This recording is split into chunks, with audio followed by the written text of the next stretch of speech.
Har bir o'tkazmangizdan ushlab qolinadigan komissiya sizga deyarli bilinmaydi. Lekin ular mana shunday pullaringizni mayda-mayda bo'lib yo'qolib ketishiga sababchi bo'lishi mumkin. Tezda ilovasi orqali siz Rossiyadan O'zbekistonga yoki O'zbekistondan Rossiyaga hech qanday komissiyalarsiz pul o'tkazishingiz mumkin. Assalomu alaykum, dasturlarimizni boshlaymiz. Rossiyada qisqa ish haftasi boshlandi. Rossiya kuni munosabati bilan 4 kun ketma-ket bayram va dam olish kunlari bo'ladi. 11-iyun qisqartirilgan ish kuni, ya'ni shu kuni ishdan 1 soat oldin ketish mumkin. Amerika Qo'shma Shtatlariga o'tamiz. Los-Anjelesda noqonuniy migrantlarga qarshi reydlar sabab tartibsizliklar boshlandi. Namoyishchilar politsiyachilar mashinalariga o't qo'yib, toshbo'ron qilmoqda. Isyonni bostirish uchun shaharga Amerika Milliy gvardiyasi qo'shinlari yuborilgan. Ma'lumotlarga ko'ra, namoyishlar chog'ida 2 politsiyachi yaralangan. Tilga ehtiyot bo'ling. Rossiyani haqorat qilgan xorijliklarga mamlakatga kirish taqiqlanishi mumkin. Deputatlar tegishli taklif bilan chiqishdi. Huquqbuzarliklar reyestrida qayd etiladi. Xorijlik Rossiyaga hatto sayyoh yoki forum ishtirokchi bo'lib kelmoqchi bo'lsa ham kiritilmaydi.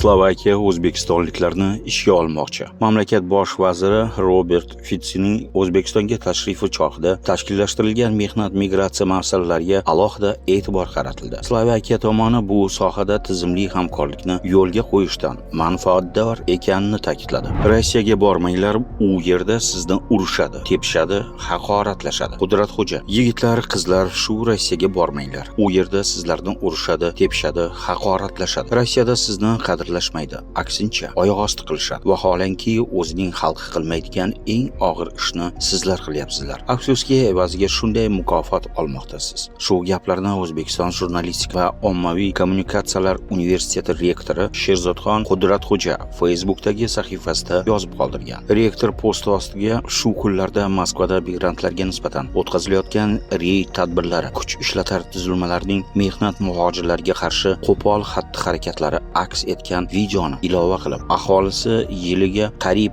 1 millionga ortayotgan O'zbekiston ishchi kuchini boshqa mamlakatlarga yo'naltirishga majburligi, ammo shunday bo'lsa-da, Rossiyaga borish o'rniga boshqa yo'lni tanlashni tavsiya qilgan. Rossiya hududida muhojir aka-uka, opa-singillarimiz diqqatiga. Hurmatli aka-uka, opa-singillar, hujjatlaringizni tartibga keltiring. Bu videoni ko'rib, rostini aytganda, yuraklar larzaga keldi. Rossiyada o'tkazilgan reyd jarayonidagi kuch qo'llanilishi bilan bog'liq holat yuzasidan rasmiy ma'lumot. 2025-yil 8-iyun kuni Moskva shahri Sokolniki tumanida o'tkazilgan tekshiruv tadbirlari chog'ida Rossiya Federatsiyasi huquqni muhofaza qiluvchi organlar, ya'ni OMON tomonidan ushbu davlatda vaqtincha mehnat faoliyatini olib borayotgan xorij fuqarolariga nisbatan jismoniy kuch qo'llangani aks etgan xabarlar ommaviy axborot vositalari keng muhokama qilmoqda. Ayni vaqtda mazkur holat yuzasidan Rossiya Federatsiyasining huquqni muhofaza qiluvchi organlardan rasmiy ma'lumot kutilmoqda. O'zbekiston Respublikasi Moskva shahridagi bosh konsulxonasi va migratsiya agentligining Rossiya Federatsiyasidagi vakolatxonasi ushbu masalani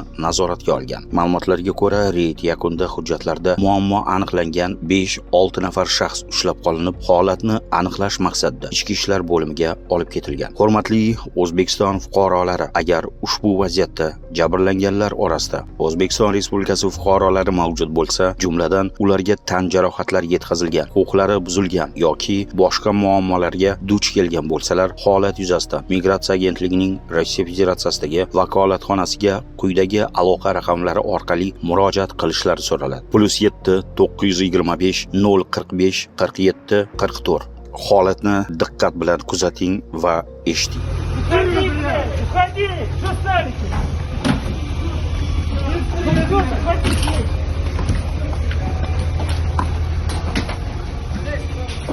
Bu holatga fikringiz qanday?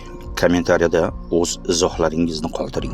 O'zbekistonlik hamshira EKG paytida maktab o'quvchisini zo'rlaganlikda ayblanmoqda. 16 yoshli maktab o'quvchisi EKG olish uchun Moskvadagi xususiy klinikalardan biriga kelgan. Yigit ovqatlanish kompaniyasiga ishga joylashish uchun tibbiy ma'lumotnoma olish kerak bo'lgan. Ofisda yigitni O'zbekistondan Moskvaga kelgan 20 yoshli hamshira kutib olgan. Erkak o'smirning ma'lumotlarini elektron jurnalga kiritgandan so'ng futbolkasini ko'tarib, shimini tushirishni so'ragan. hamshiraning iltimosi tuzoq bo'lib chiqdi. Ishonuvchan yigit itoat qilgan va iltimosni bajargan. Keyin hamshira bolaning pozitsiyasidan foydalanib, uni og'zi bilan zo'rlay boshlagan. Shu payt yigitning onasi xonaga kirib, voyaga yetmagan o'g'lini og'zi bilan davolayotgan chet ellik mutaxassisni ko'rgan. U darhol politsiyaga xabar bergan. Shundan so'ng voqea joyiga politsiya yetib kelgan. Endi hamshira hibsga olingan, unga qarshi jinsiy xarakterdagi zo'ravonlik harakatlari statiyasi qo'yilib, jinoyat ishi ochilgan. Ayni paytda tergovga qadar surishtiruv ishlari olib borilmoqda.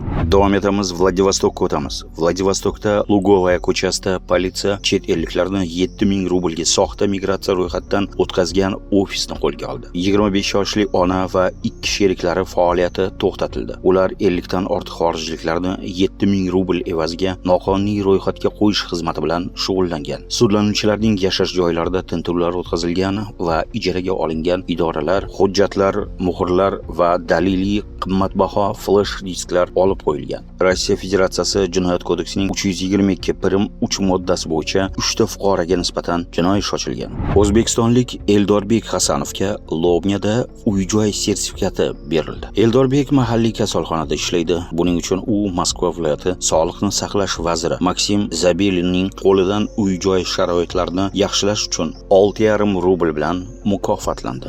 Rossiya Federatsiyasida vaqtinchalik ish faoliyatini olib borayotgan aka-uka, opa-singillarimiz, hujjatlaringizda kamchilik bo'lsa, 1126 qarori bilan 10-sentyabrgacha hujjatlaringizni tartibga keltiring. O'z fikrlaringizni va savollaringizni kommentariyada qoldiring va biz sizga albatta javob beramiz. Savollaringizga javob olmagan bo'lsangiz, Dilshod Davlatovich Telegram kanaliga o'ting. Salomat bo'ling.